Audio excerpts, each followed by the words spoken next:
Fala pessoal, sejam bem-vindos a mais um vídeo do Retrospecto Animado, o canal que traz análises e retrospectivas do universo das animações. E no vídeo de hoje eu vou tentar experimentar um formato 2 em 1, ou seja, fazer comentários sobre 2 lançamentos do mês de junho. É um formato um pouco mais descontraído, por enquanto eu não escrevi muito bem um roteiro, é mais para mim poder trazer algumas impressões do que eu achei desses 2 filmes, que eram dos que eu mais aguardava entre os grandes lançamentos do ano. Eventualmente eu ainda pretendo fazer conteúdo individual de um deles, roteirizado, mentalizando melhor as minhas impressões, então vamos tentar experimentar esse formato mais espontâneo.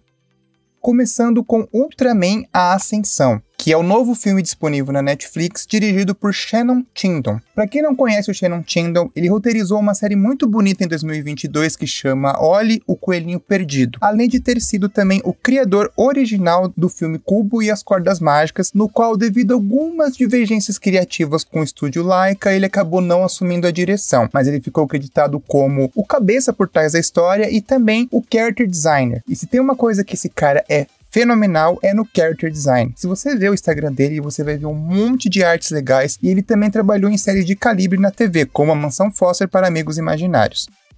E esse senso estético para character design dele é uma das coisas que em Ultraman: Ascensão simplesmente brilha. A concepção visual do filme é incrível. O design do Kenji, por exemplo, é maravilhoso, tanto na sua forma humana quanto na sua forma Ultraman. E o filme tem algumas composições lindíssimas quando ele tá vestido, com o traje de super-herói, já que ele ostenta bastante essa questão dos olhos brilhantes dele, a textura do uniforme, é tudo muito bonito. E o filme ainda bebe ali um pouco sem dessa fonte estilizada do Aranhaverso, mas, como eu já disse em outros vídeos, criando a própria particularidade. E tem uma coisa que eu gosto muito mesmo desse filme, que é o seguinte: ele pega uma franquia já consolidada, que tem várias versões e uma base de fãs estabelecidas, só que ele transforma isso numa história muito simples, até meio bobinha, só que muito singela. Ao invés de ser uma história típica de super-herói, ele simplesmente vai pegar o personagem aprendendo a ser pai. E aí o filme vai discutir essa questão da paternidade, que não é lá uma ideia super original. Tipo, se você pegar, por exemplo, até filmes como O Fada do Dente, eles basicamente têm a mesma ideia, mas a graça tá justamente em desenvolver isso a partir do Ultraman.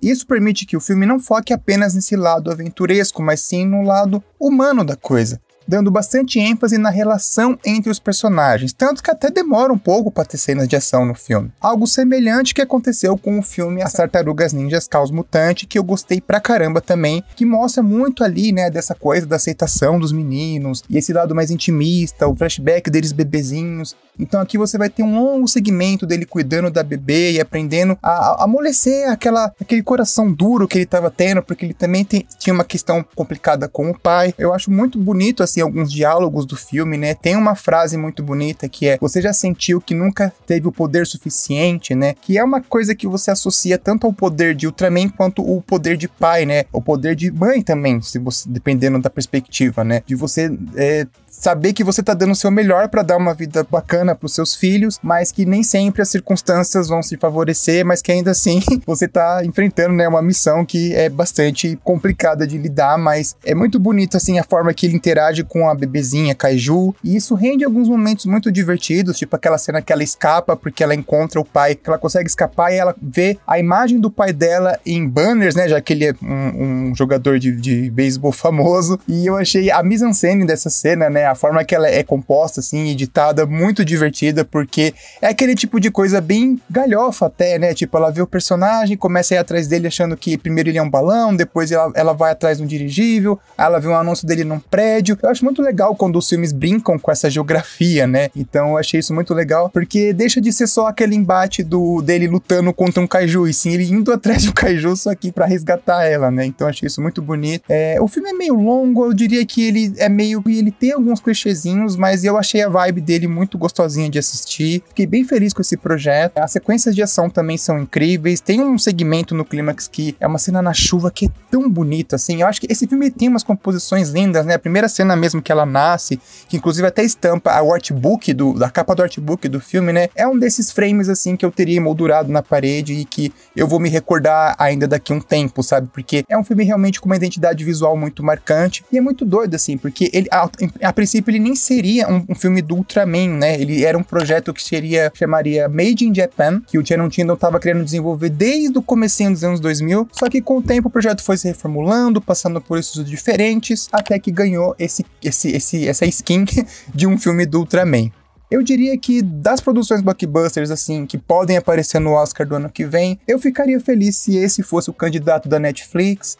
Vamos ver, né? A gente ainda tem aí o filme do Wallace e Gromit para lançar no fim do ano. E por mais que ele não seja um grande filme, eu achei sim um filme muito gostosinho de assistir, uma ótima opção de entretenimento para assistir nesse comecinho de junho.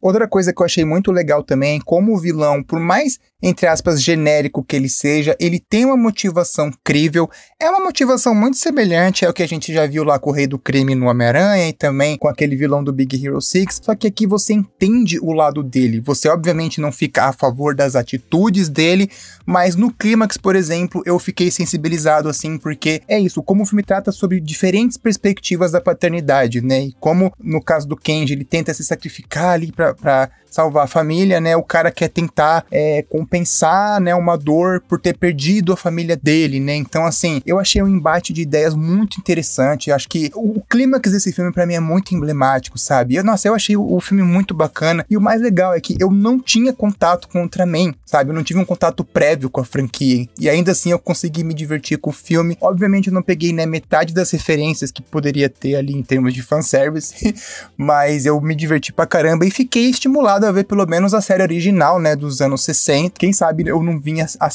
a ser um novo fã de Tokusatsu, já que o mínimo de contato que eu tive com Tokusatsu na minha vida foi com alguns episódios de Jaspion, mas enfim, eu gostei bastante desse embate de ideias também, de como a motivação do vilão, por mais bobinha que pareça, ela ainda é crível e eu ainda senti o peso dela no segmento do clímax. Inclusive, toca uma trilha sonora muito bonita nessa cena, e ele correndo na chuva. Ai, gente, eu achei esse filme lindo, recomendo bastante para vocês assistirem.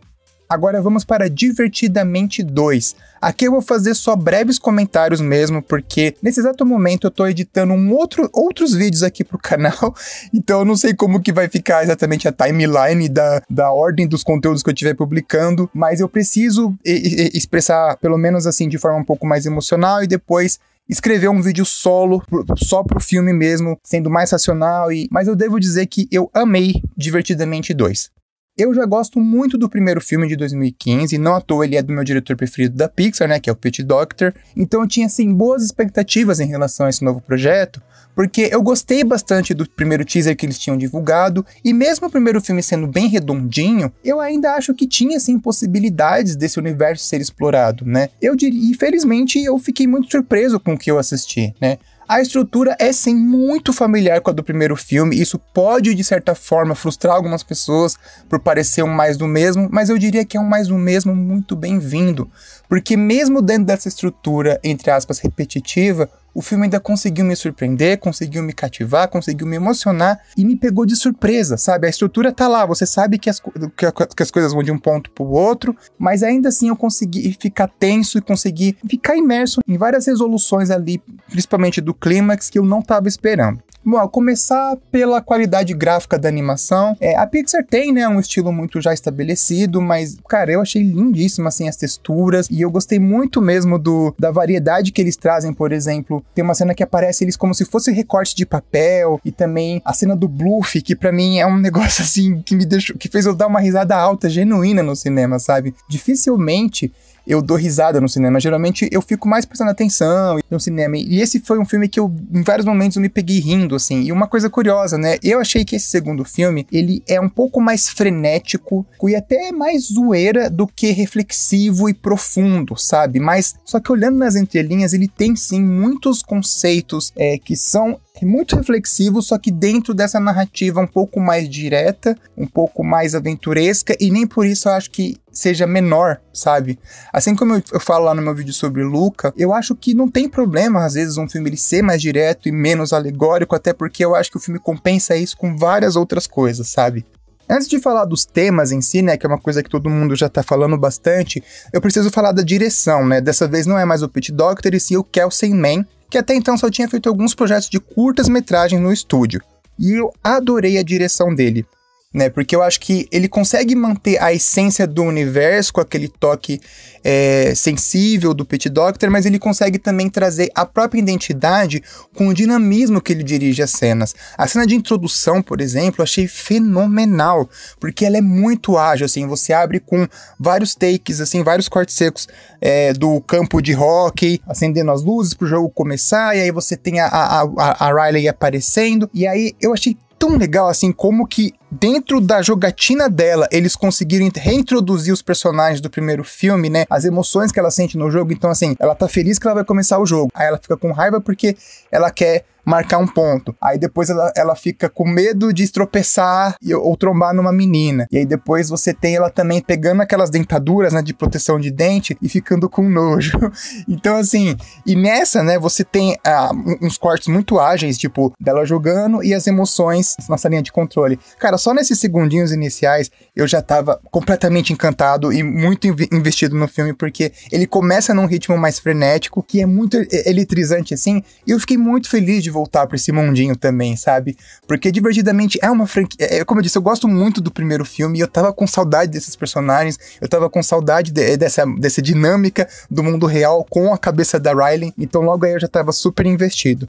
E não só isso, eu acho que o filme tem um trabalho de blocking fenomenal, assim. Por exemplo, na cena que a ansiedade ela vai ser apresentada, né? Eles estão lá meio perdidos, assim, tipo, nossa, mas por que eles reformaram aqui a nossa base e tal? Por que a Riley tá sentindo essa emoção estranha? E o teclado, né, ele fica piscando, assim, da cor laranja, né? E aí quando vai apresentar, e aí aos pouquinhos eles vão apresentando a ansiedade e as demais emoções. E sobre as demais emoções, eu adorei todos os personagens, eu achei eles muito engraçados, embora nem todos tenham o mesmo peso, assim, de ter um super desenvolvimento, né, uma super presença em tela. Eu ainda assim achei muito legal a integração deles no filme. Por exemplo, a Ted, eu achei ela hilária, primeiro porque ela tem esse design que me remete muito às produções da UPA, com aquele nariz pontudinho, então só eu já tava super feliz de ver essa personagem em tela, e ela rende um dos momentos que pra mim é uma das coisas mais divertidas do filme também, que é aquela hora do beco do sarcasmo, que é um conceito que não tava no primeiro filme e que aparece nesse, né? A cena do Bluff, pra mim, é um dos momentos auges, assim, do filme, não só porque mistura diferentes estilos de animação, né? O personagem é em 2D, e eu nunca consigo resistir uma boa paródia de Dora Aventureira, por isso que eu achei tão engraçado ele quebrando a quarta parede, mas eu achei muito lindo também esse novo conceito da árvore do ser, sabe? Eu acho que isso cria umas imagens tão emblemáticas, sabe? Toda vez que eles colocam lá a bolinha e aquela linha, né, vai subindo assim pra formar o raciocínio ali, né, o senso, o bom senso da Riley, né? Cara, é uma imagem que eu achei tão icônica, é um negócio assim que eu fiquei, me cativou tanto, sabe? É um dos conceitos que pra mim faz valer esse filme, sabe? Porque assim, pra mim não importa se a estrutura é parecida, porque essas ideias, elas não estavam no primeiro filme, então ver essas ideias novas sendo apresentadas no filme, por mais que elas não sejam super inovadoras, elas ainda são muito bem feitas e muito cativantes, então eu achei isso muito legal, sabe? E é legal a progressão disso, né? Porque no comecinho eu não tava entendendo muito bem o que eram essas linhas e tal, e elas estavam ali todas as mesmas cores, e aí depois quando tem aquela avalanche, literalmente aquela avalanche de emoções, ela ganha uma variedade de cores, assim, cara, eu achei isso tão plural, tão bonito, sabe? Sei lá, é um filme que eu achei muito fofo, muito bonito, em termos de animação, né? O acting dos personagens, das emoções, eles são bem cartoonizados, né? Tem aquela coisa bem cartoon retrô, mas eu gostei muito do acting também dos personagens no mundo real, né? Eu acho que tem uma sensibilidade assim no toque, no gesto, nos olhares, e esse é um tipo de coisa que sempre me cativa muito.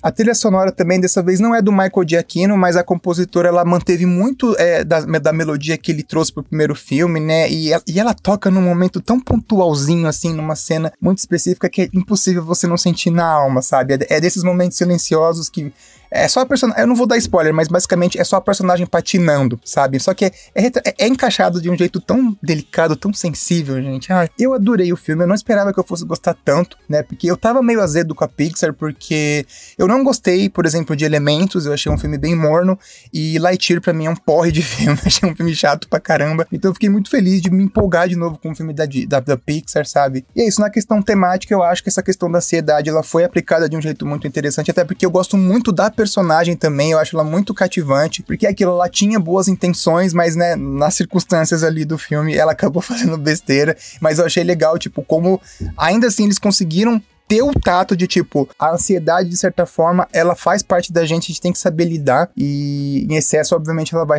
nos causar problema, mas que ela tem também o seu nível de importância, assim como a tristeza também teve no primeiro filme, sabe? E eu acho que foi muito bem-vindo, sim, essa sequência.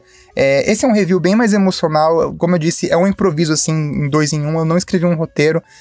Tem algumas coisinhas meio bobinhas, algumas conveniências, né, que aparecem, assim, pelo acaso, que você pensa, será que isso não é meio forçado? Mas, sinceramente, eu passo aquele pano, porque o conjunto da experiência pra mim foi muito cativante, e eu não consigo parar de pensar nesse filme, e por enquanto, no momento da gravação desse vídeo, ele é a minha animação preferida de 2024. Vamos ver como vai ser o andamento do segundo semestre, ainda quero ver o Wild Robot. Eu torço muito para que na mostra de São Paulo venha Flow, venha o filme novo da Naoki Yamada, venha também o filme novo do Adam Elliott, mas por enquanto, Divertidamente foi o filme que mais me cativou esse ano. Ainda pretendo fazer um vídeo só pra ele, mas esse foi o meu vídeo 2 em 1. Espero que vocês tenham gostado do formato. Se inscrevam no canal, acompanhem os demais conteúdos, deixem algum comentário para ajudar no engajamento, por favor. E nos vemos na próxima.